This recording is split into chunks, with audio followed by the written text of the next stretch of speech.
Masarap din yung gagawin nating recipe dito sa isang pirasong itik. Ang unang first step natin na gagawin dito sa itik ay irarab ko muna ng asin. Irarab natin lahat, make sure lang na kasama pati yung loob. Pagkatapos, huhugasan ko lang ito at pagkahugas naman ay aasnan ko ulit. Bali yung paglalagay ko ng asin ngayon ay hindi na ganun karami katulad kanina. Tapos ipiprito ko lang ito. Mga 5 minutes lang per side ang gagawin nating pagpiprito rito. Or wait lang natin na maging ganito na yung itsura niya. So pagka ganito na yung itsura, hahanguin muna natin. So itabi muna natin ito, tapos babawasan ko lang ng kaunti yung mantika at magigisa na ako ng luya. Pagkatapos naman ng luya, maglalagay din ako dito ng bawang. So ang gagamitin kong mga aromatics dito, luya, bawang at sibuyas. Dito sa recipe natin na ito, pwede kayong gumamit ng itik at pwede rin kayong gumamit ng bibe. Pero para sa akin, mas okay yata yung bibe kapag medyo matataba.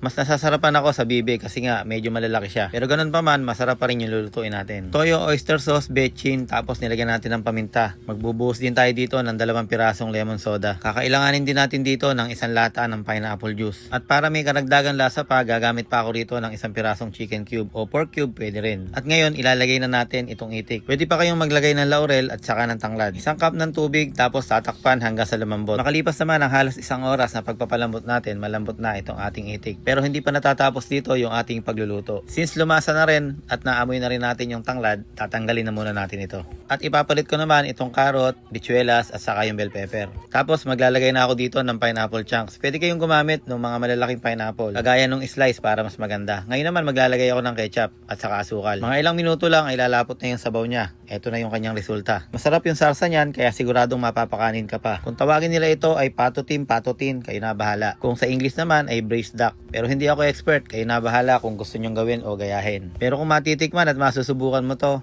siguradong mapapakanin ka pa sa sarap. Sa pagkakaalam ko, ang mga Chino ang nagdala sa atin ng mga ganitong klaseng recipe. Dahil nga sa mahilig sila sa mga lutuing braise. Yung estilo na mabagal na pagpapakulo o pagluluto ng mga karne hanggang sa lumambot na nga. Kaya sana kung nagustuhan mo, pakishare naman. Salamat po.